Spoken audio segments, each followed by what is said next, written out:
Itu tidak terima, memberontak, menganggap bahwa segalanya harus sesuai keinginan kita. Itu sumbernya sakit. Pokoknya harus begini, pokoknya harus begitu.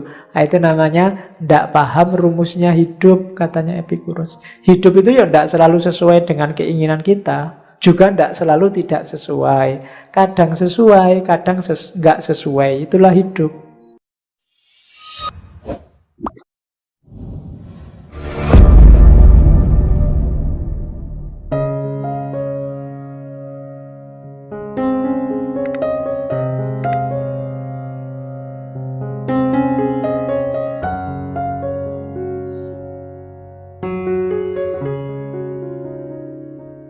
Hari ini banyak terjadi konflik karena orang selalu melihat keluar dirinya. Sopo sing munafik, sopo sing kafir. Ya karena melihat keluar dirinya selalu orang lain, tidak pernah dirinya sendiri. Dan itulah sumber-sumber keruwetan hari ini. Rumusan utama filsafatnya Epikuros. Katanya Epikuros, apa sih yang paling utama dalam hidup? Kebijaksanaan. Kebijaksanaan yang paling utama apa? Bijaksana dalam mengejar kenikmatan. Kenapa kok mengejar kenikmatan? Karena diakui atau tidak diakui, kita hidup ini mencari kenikmatan. Yo bahasa kasarnya nyari seneng, nyari enak. Kalau kamu tanya, nikmat itu apa? Nikmat itu ndak ada rasa sakit, ndak ada rasa galau, ndak ada rasa sumpek. Jadi ndak ada netral ya. Kalau kita nggak sumpek, nggak galau, itulah nikmat. Ndak bisa seneng, ndak seneng, dan biasa. Hidup isinya cuma dua, seneng atau ndak seneng. Biasa itu termasuk seneng berarti. Kamu nyaman. Zona nyaman itu kan standar biasa dan kamu seneng, kerasan di situ. Jadi berarti apa? Nikmat itu kalau tidak ada rasa sakit, nggak ada ganjelan, nggak ada gelisah. Itulah nikmat. Jadi rumusannya nggak perlu terlalu jelimet. Kenapa kok pakai definisi negatif? Karena pakai definisi positif akan susah. Coba aja. Nikmat itu Pak, kalau kita bisa ketawa, wakeh tunggale. Banyak orang ketawa, malah ketawanya hasil dari stres. Itu kan tidak nikmat. Banyak orang senyum, tapi senyumnya bukan karena dia senang, tapi karena basa-basi. Nggak usah ruwet-ruwet mikir macam-macam. Kebijaksanaan untuk menemukan, untuk ngopeni apa yang kita senangi. Jangan sampai kita salah milih. Maka butuh kebijaksanaan. Kalau ada yang tanya, apa ndak rendah Pak hidup kok cuma nyari seneng? Ndak. Kenapa? Karena itu fitrah. Kamu ndak bisa nyalai fitrah. Orang hidup itu, ya Allah itu kan nyuruh kita ke muka bumi kan nggak terus dikai tugas, terus PR, terus kan ndak. Kita disuruh seneng. Bahkan PR dari Allah itu biar kita seneng. Jangan dikira kamu disuruh sholat, disuruh zakat, disuruh haji itu terus biar kamu sumpek, enggak. Maka enggak boleh mengeluh Allah ini bikin sumpek aja. Itu sebenarnya biar kamu seneng. Itu kan rumus-rumus yang kamu belum nangkep mungkin. Ada rahasianya untuk bikin kamu seneng. Jadi fitrah. Saya tadi di awal ngomong, enggak ada orang yang secara sengaja saya milih susah Pak, kecuali yang sudah stres, yang sudah putus asa. Cuma memang jenis kesenangannya beda-beda. Maka katanya Epikuros, nikmati aja hidupmu di dunia sekarang. Kamu hidup sekali kok. Jadi kenapa sih Pak kok cari nikmat? Karena besok kita mati. Kenapa sih disebut fitrah? Ya karena memang fitrahnya manusia itu nyari seneng. Seneng itu diakui atau tidak tujuan hidup kita. Kalau sudah senang kita bahagia. Kalau kita sudah bahagia, rasanya kan kita hidupnya sudah lengkap. Kita merasa memiliki segalanya. Padahal mungkin enggak. Orang bahagia itu kan begitu. Kamu misalnya nembak pacarmu diterima, seneng kan, bahagia. Itu rasanya di luar itu nggak ada apa-apa lagi, pokoknya seneng meskipun mungkin dompetmu lagi tipis, tugasmu nggak selesai-selesai tapi seneng, bahagia. Orang bahagia itu rasanya full, hidupnya penuh. Dan orang yang tidak bahagia, meskipun dia punya segalanya, akan siap mengorbankan apapun biar dia bahagia. Semua modal yang dimiliki bisa dihabiskan dalam mengejar yang namanya bahagia. Maka diakui atau tidak, manusia itu nyari bahagia. Sehingga kalau ada orang mengejar kebahagiaan, jangan disalahkan. Itu fitrah. Oke. Jadi rumusnya itu. Seneng, kalau sudah seneng bahagia. Itulah fitrahnya manusia. Cara untuk seneng bagaimana? Nggak sembarangan loh. Begitu kita salah, kita akan kejebak yang kita anggap senang ternyata bukan kesenangan. Atau yang kita anggap sekarang senang, besok jadi sumber kesusahan. Inilah nanti yang dibahas lebih dalam oleh Epikuros. Jadi hiduplah secara benar, nanti kamu senang. Cuma jenisnya senang sama modelnya senang itu banyak. Mari kita lihat satu-satu. Yang pertama, banyak orang menganggap kepemilikan, harta, uang itu sumber kebahagiaan. Katanya Epikuros keliru. Bahagia itu tidak ada di situ. Konsepnya Epikuros tentang kerja mendahului jauh konsepnya Karl Marx. Kerja itu bukan masalah kamu dapat honor berapa, dapat uang berapa. Yang membahagiakan dari kerja adalah kamu eksis sebagai manusia. Kamu melakukan sesuatu, memproduksi sesuatu, dan mengubah sesuatu. Itu sebenarnya yang membahagiakan. Untuk sampai pada bahagia, kita kan harus senang. Sesuatu itu menyenangkan, pertama-tama syaratnya harus cocok dengan keinginan. Jadi keinginan nomor satu dulu. Karepmu apa? Cita-citamu apa? Keinginanmu apa? Sumbernya bahagia dan senang dari situ. Kalau keinginan saja kamu tidak jelas, jangan mimpi bisa senang. Pinginmu itu apa sih? Tidak tahu ya Pak, saya pingin apa? Ya nggak mungkin kamu senang. Karena kesenangan itu ketika keinginanmu terpenuhi. Kalau keinginanmu terpenuhi, kamu senang. Kalau sudah senang, bahagia. Tapi kalau keinginanmu tidak terpenuhi, kamu akan susah, tidak mungkin bahagia. Maka pertama-tama, ayo menata keinginan. Kenapa ada orang kecewa? Kenapa ada orang galau? Kenapa ada orang putus asa? Kenapa ada orang sumpek dalam hidupnya? Karena yang terjadi tidak cocok sama keinginannya. Maka rumus pertama untuk orang bahagia, manajemen keinginan.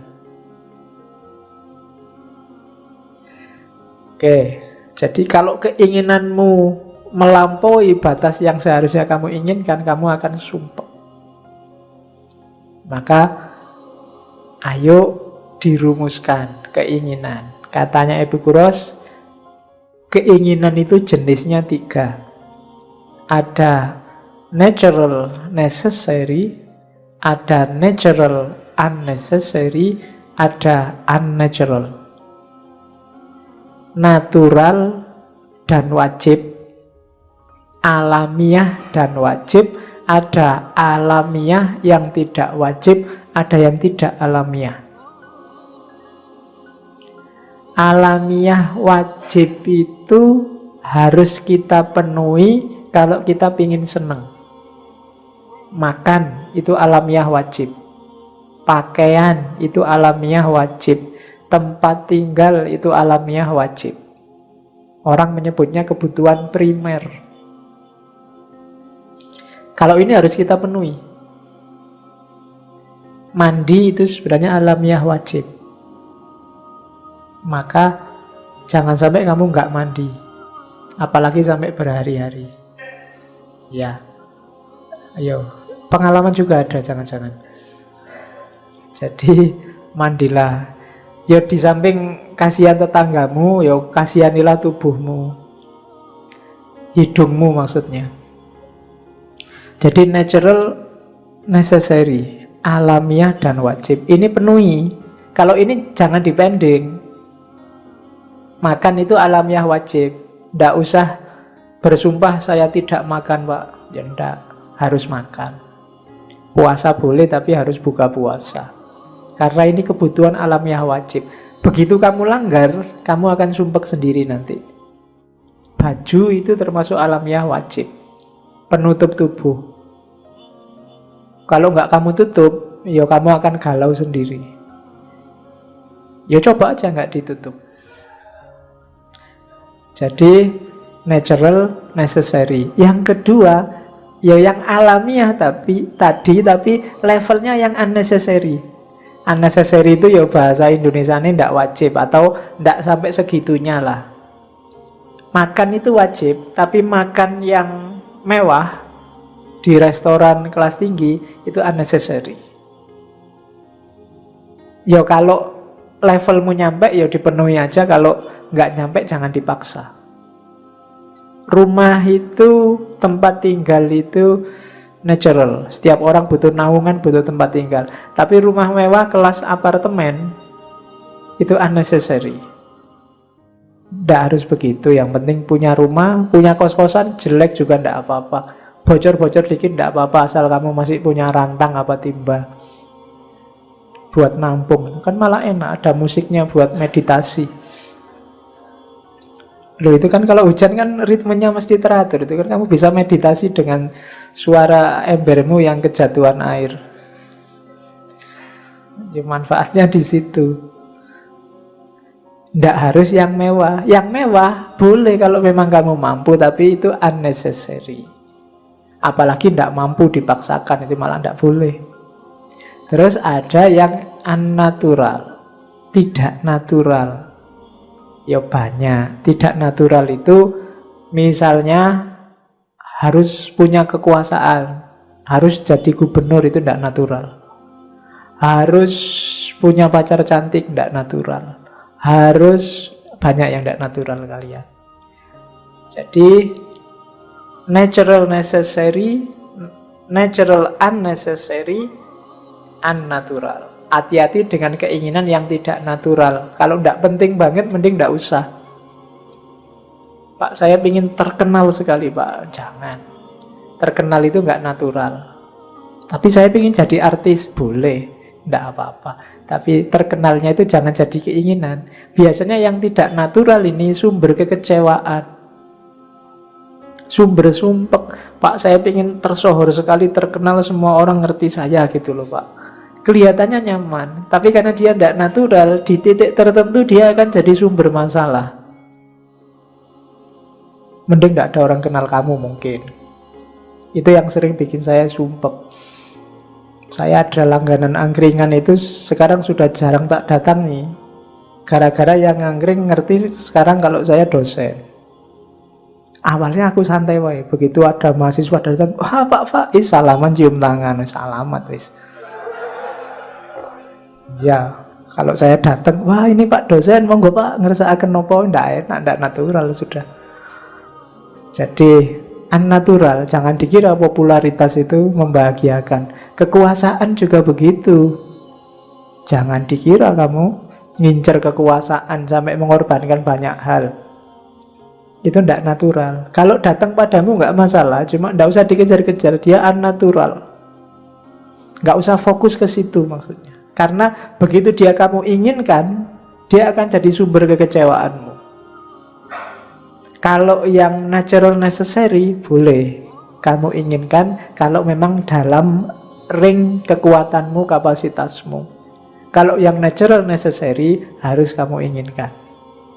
Biar kamu tidak ketipu.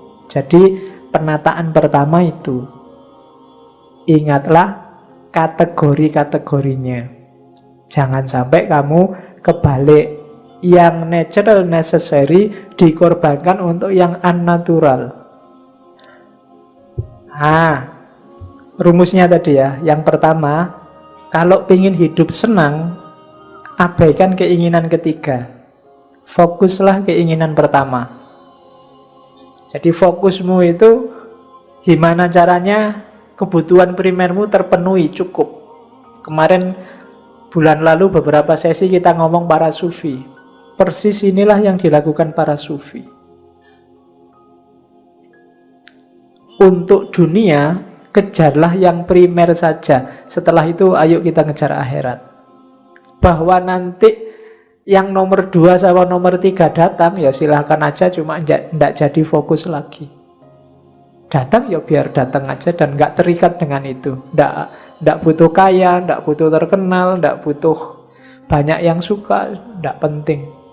Tapi kalau itu datang, ya biar aja datang. Kita enggak terikat sama itu. Jadi untuk dunia, penuhi yang nomor 1 saja. Kalau yang nomor 2, itu rumus kedua. Kita boleh memenuhi keinginan kedua asal tidak kontraproduktif. Kontraproduktif itu kita pinginnya seneng malah sebaliknya jadi susah. Punya rumah saja cukup, tapi karena kita mengejar rumah yang mewah, akhirnya kita utang. Begitu kita utang, ya benar kita punya rumah mewah, tapi tiap hari nggak bisa tidur, mikir bayar utang. Itu namanya kontraproduktif. Rumus kedua. Boleh sih kamu memimpikan level kedua yang natural unnecessary, tapi hitunglah jangan sampai hasilnya justru sakit, bukan seneng. Kalau hasilnya malah sakit, itu berarti keliru. Wong tadi kita nyari seneng kok biar bahagia. Logika ini mungkin boleh dipakai bagi perempuan-perempuan yang mau poligami, mau dipoligami. Istri 1 itu primer, cukup. Tapi istri 2, 3 itu unnecessary. Kalau hasilnya hanya sumpek, gegeran, galau, ya mending tidak usah. Itu namanya bunuh diri. Pakai rumusnya Epikuros loh ya. Jadi harus dihitung beneran. Mau nambah 1 lagi, tapi kok hasilnya tawuran tiap hari, sumpek aku. Berarti jangan. Kalau kamu nekat, itu namanya nggak jadi seneng, jadi sumpek. Jangan. Ya apa-apa kamu harus pinter ngitung ini. Kalau di Epikuros rumusnya jangan sampai menimbulkan sakit, itu aja kuncinya. Kalau menimbulkan sakit berarti enggak. Terus keinginan yang unnecessary yang nomor 3 itu biasanya senengnya sebentar, tapi dalam jangka panjang akan melahirkan kecewa, tidak puas, tidak nyaman, bahkan kesehatan yang rusak. Ya kayak makanan mewah tadi, makan di restoran, junk food tiap hari. Sekarang enak, tapi dalam jangka panjang kesehatanmu jatuh. Terkenal enak, tapi dalam jangka panjang mungkin kamu akan banyak kecewa, banyak disusahkan oleh keterkenalanmu.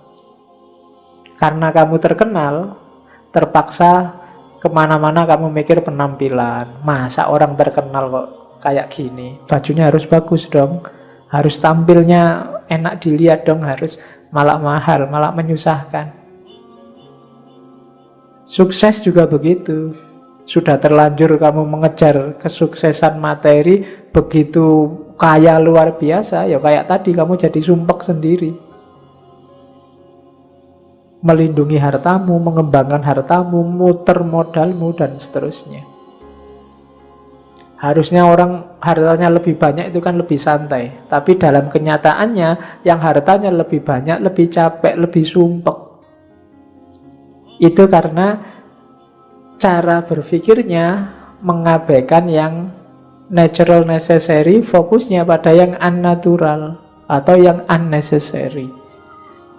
Jadi keinginannya harus ditata. Terus ya penataan itu tidak hanya memperhatikan sekarang, tapi juga jangka panjangnya. Jadi tatalah keinginan. Kuncinya orang bahagia yang pertama.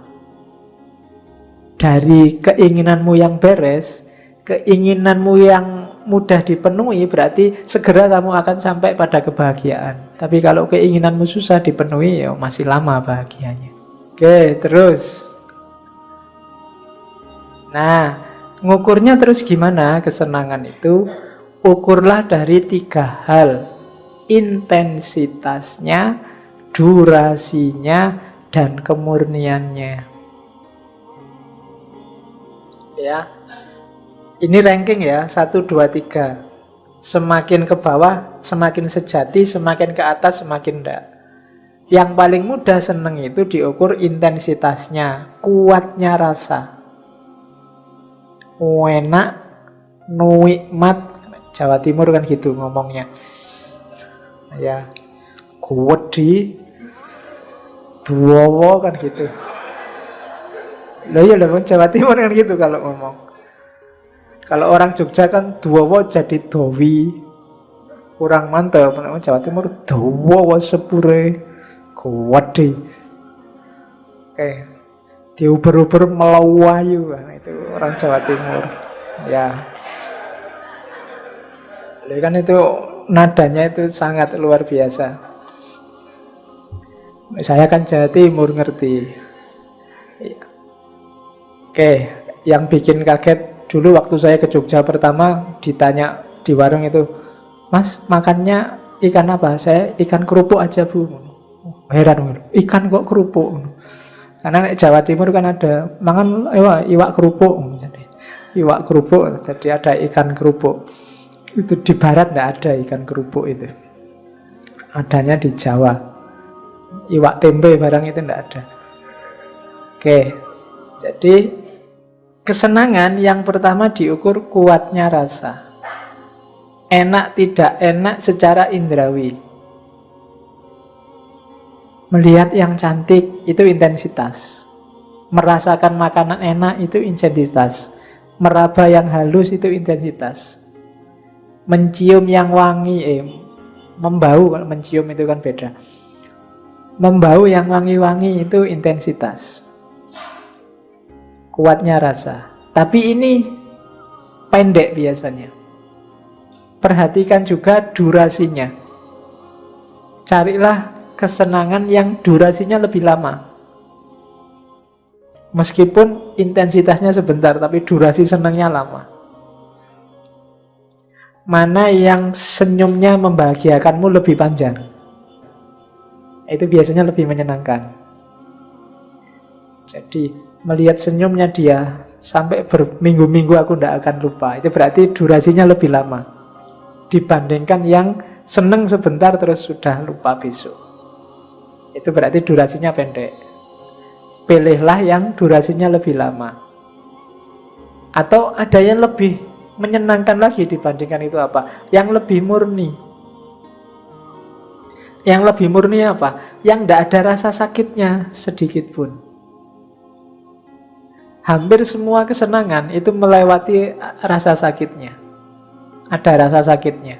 Tapi carilah jenis kesenangan yang tidak ada kandungan sakitnya sama sekali. Itu biasanya kesenangan yang lebih layak untuk dinikmati. Ya, kesenangan yang dimulai dari rasa sakit itu misalnya senangnya makan, itu kan diawali dari sakitnya lapar. Enaknya tidur, itu kan diawali dari sakitnya kamu ngantuk.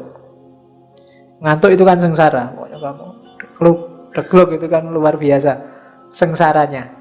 Tapi setelah sakit ini, kamu mengalami nikmat apa? Tidur. Makan juga begitu. Kalau makanmu tidak didahului lapar, nikmatnya berkurang.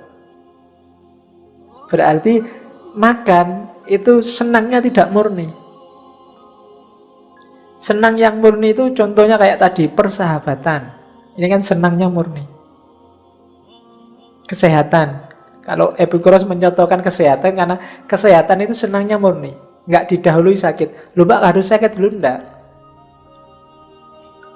Kan minum obat itu kalau kamu sudah sakit. Kalau hidupmu baik, hidup baik itu nikmat. Hasilnya sehat, sehatnya juga nikmat. Jadi itu berarti apa? Lebih murni.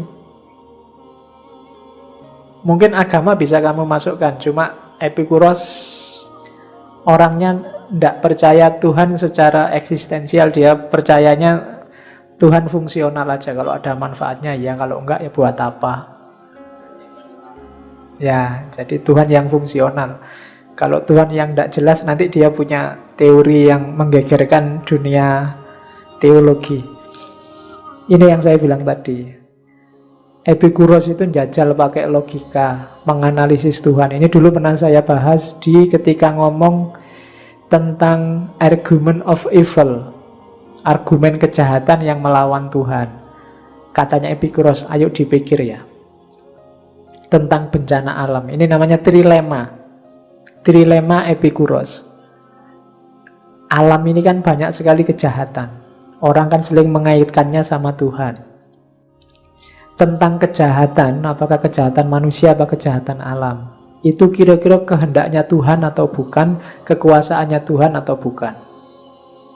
Epikuros tanyanya gini, trilema itu kelanjutannya dilema. Kalau dilema kan ada dua pilihan, kamu harus milih salah satu. Kalau trilema itu 3 persoalannya. Kalau 5 berarti pancalema.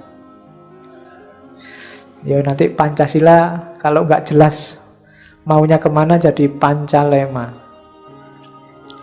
Oke, katanya Epikuros, kira-kira kejahatan itu Tuhan mau tapi tidak mampu melenyapkannya. Kalau kayak gini, berarti Tuhan itu tidak usah ngaku dia maha kuasa. Wong Tuhan kok tidak mampu. Terus pertanyaan kedua, kalau memang Tuhan mampu, kira-kira Tuhan mampu tapi dia nggak mau, ayo gimana? Oh ya berarti nggak usah ngaku Tuhan juga. Tuhan katanya maha penyayang. Masa nggak mau menyingkirkan kejahatan? Problem kedua. Problem ketiga, ya Tuhan itu mampu juga mau, maha kuasa, maha penyayang. Loh buktinya masih ada kejahatan. Loh, Tuhan itu berarti kalau begitu ya tidak mampu, ya tidak mau. Ya kalau gitu nggak usah disebut Tuhan. Ini namanya trilema. Jadi adanya bencana itu secara logis membantah eksistensi Tuhan. Saya tidak akan jelaskan ini panjang. Dulu sudah tak jelaskan di Theodicy, Problem of Evil. Kalian tinggal mau refer lagi ke rekamannya ini, cuma saya sisipkan sebentar waktu ngomong kebahagiaannya Epikuros. Kita lanjutkan ke untuk menghindari ketidakbahagiaan yang kedua, kematian. Yang bikin orang galau yang kedua sebagian besar adalah tentang kematian. Banyak orang takut nasibnya besok setelah mati, sehingga hidupnya tidak tenang. Banyak hal yang bisa dia nikmati tidak bisa dia menikmati karena membayangkan besok aku kalau masuk neraka disetrika, ditusuk-tusuk, dibanting-banting kan. Gambaran kita tentang neraka kan begitu. Dulu waktu kecil saya membaca komik neraka itu, wah ngerinya luar biasa itu. Karena ada itu kan komik itu, neraka itu penuh dengan peralatan tukang di sana. Iya loh, ada palu, gergaji, lenggis, pokoknya di sana semua. Bayangkan, itu kan kamu membayangkan itu aja kan ngeri luar biasa. Wah, jadi katanya Epikuros gini loh, itu kamu termakan bayanganmu sendiri. Coba lihat baris ketiga itu. Kematian tidak perlu dikhawatirkan hari ini karena kita sekarang masih hidup. Juga tidak perlu dikhawatirkan nanti karena nanti kita sudah nggak ada. Ya, nanti Epikuros dikenal orang yang tidak percaya Tuhan, juga tidak percaya hidup sesudah mati. Tapi kalau pakai logika kayak tadi, logika yang awal tadi, bahwa yang kalimat pertama jelas, nggak usah galau dengan kematian, wong kita masih hidup. Kalau besok sudah mati kan belum jelas ada apa besok sudah mati. Kok kita sudah galau? Belum Belum-belum itu bahasa Jawanya durung-durung. Tidak tahu di bahasa Indonesia baku apa ndak itu. Belum-belum kok sudah takut itu. Durung-durung kok wis wedi gitu. Ya, kayak mahasiswa nulis skripsi, para petani pagi hari pada berangkat ke sawah. Itu kan pada berangkat ke sawah. Oh, podo mangkat ning sawah. Iya. Lah ya kan. Berarti itu sing nulis Jawa asli itu kan. Oh, tak makan. Kok kalimatnya ada padanya, pada berangkat ke sawah. Tak pikir-pikir, oh maksudnya podo mangkat ning sawah. Ya. Ya kan sering mahasiswa itu ngono, kelihatan aslinya. Jadi besok setelah mati kan kita tidak tahu situasinya di sana kayak gimana. Kok sudah takut? Sementara sekarang kita jelas masih hidup. Jadi ya wes nggak usah dibikin sumpek. Kalau kita hidup baik sekarang, ya besok insya Allah ya baik lah. Jadi nggak usah galau dengan kematian. Itu kan kayak semboyannya Gontor itu loh. Gontor kan punya semboyan, berani hidup. Apa? Yang Gontor kan banyak. Jangan takut mati. Oke, kalau takut hidup, mati saja. Jadi jangan takut hidup, juga jangan takut mati. Biasanya orang yang sudah putus asa itu tidak berani hidup. Sementara orang yang sukses biasanya tidak berani mati. Sumber galau kita di situ. Kita uripe iki wedi terus. Tidak ada yang bikin kita santai. Takut terus, sama Tuhan takut, sama hidupnya sendiri juga takut. Sama masa depan yang tidak jelas kita juga takut. Besok jadi apa ya kita? Ya besok ya dilihat besok.